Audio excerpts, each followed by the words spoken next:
As with many other races throughout the history of Tamriel, there once lived an ancient, and now often forgotten people. These ancient people are now known today as the Snow Elves, the same foes of Skyrim's Admorans from times past, and the very ancestors of a mysterious new race.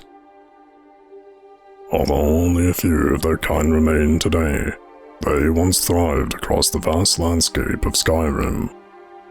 This was their home, and at the time, their society was prosperous. Little is known of their past, however, and most of what we do know comes from the legends and history of Skyrim's current people and their distant ancestors. For the ancient Snow Elves were not the only inhabitants of this land, and their fates would hinge upon their relations with their neighbors to the far north, the Admorans. Along with the ever-looming threat of the Dwemer, the Snow Elves would face their greatest hardships at the hand of the ancient Admorans. The interactions that would occur between these two races would inevitably mark the end for the Snow Elves, a realization made after one final culminating battle. What truly happened on this day is debatable, though ballads and legends tell of a certain deadly event. In the northern reaches of Skyrim lay the ruins of one of the first Atmoran settlements. Tales tell of a brutal massacre that took place here, one which would never leave the minds of the Atmoran descendants, and one that would inspire vengeance within those who would survive. Now known as the Night of Tears, it was the day the Snow Elves would invade the city of Sarthal, killing most of the Nordic people who made this their home. The tales say that those who managed to survive then returned to their homeland of Atmora, only to come back with a band of great warriors known as the 500 Companions.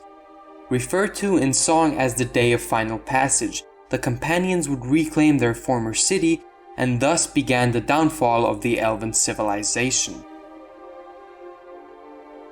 After the Night of Tears, and the Day of Final Passage, the Nords would finally claim this land as theirs.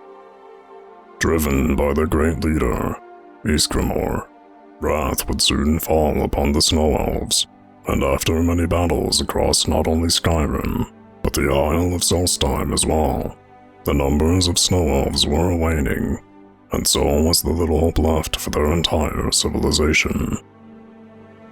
In an incredibly old, yet still surviving account of one of their last battles, the Nords wrote of the Snow Prince, one of the last Snow Elf commanders, and one of the most revered by his people.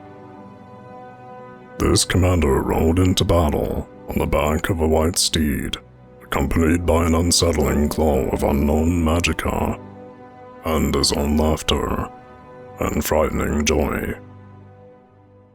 Described as more of a spectre in the eyes of the Nords, rather than any ordinary elf, the commander fought in battle with a certain pride and zeal, and thus in the eyes of the Nords, this being was obviously more than any of his kind they had slain before.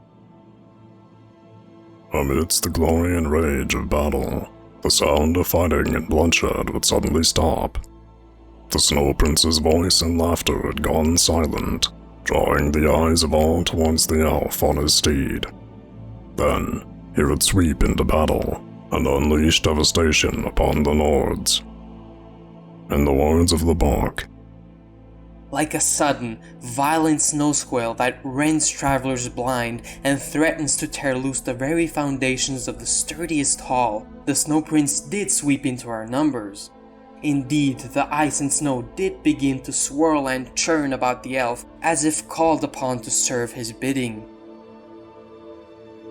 Whether a fitting savior, who led his people from the genocide of their mainland, or a savage and ruthless killer, setting out his revenge upon those who invaded his lands, it matters not, for on that day, when the last glimmer of Snow Elf might would shine, the Snow Prince's life would end at the hands of a mere child. A young girl would throw her slain father's blade at the whirling, unstoppable elf, and whether a miracle of its own, or perhaps something greater, the commander would fall dead, and the last hope for the Snow Elves was lost. The battle was over. The prince would later be buried in a Nordic barrel, a rare show of respect these people would give for an honorable enemy.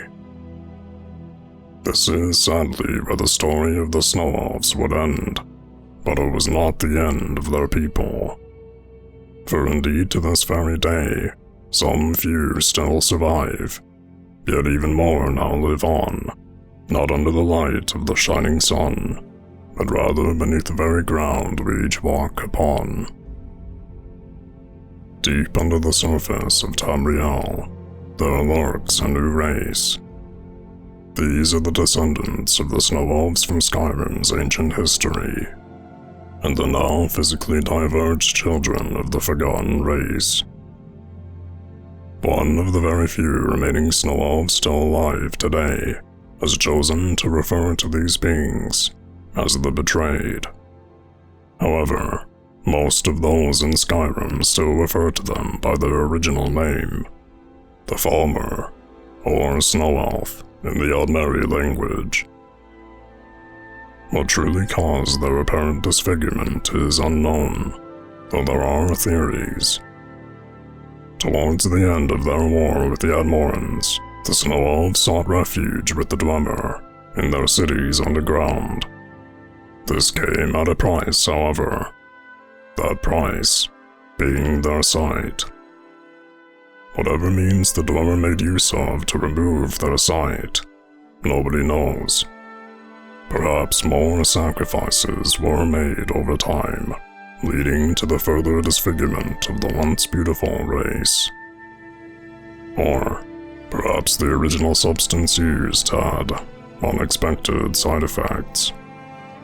The loss of their higher intelligence, a hunched posture, fangs, and a gaunt complexion.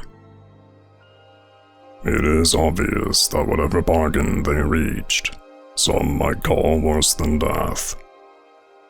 It is even possible, due to the incredible potential age of elves, that some of these beings we see today are indeed thousands of years old. The very same warriors who fought the Nords so long ago. With the disappearance of the Dwemer, the Falmer have made these underground ruins and fortresses their home, even domesticating other underground creatures as they slowly begin to explore the frontiers of the surface world. They are by no means a primitive people. They can wield magic, just as any other man or mer, and all signs point to them being capable of much more than they currently are. Their future is likely to be far from bright, and the question of what awaits their race is most definitely unclear. Whether these beings are even simple creatures, incapable of advanced thought, is also less than certain. Whether they can create their own society and culture, and whether they can gain the respect of Tamriel's surface people, or even take it by force, is yet to be determined. Thanks to my friend Xith for being a part of this video, and thank you very much for watching. My name's Koo, and I'll see you in the next video.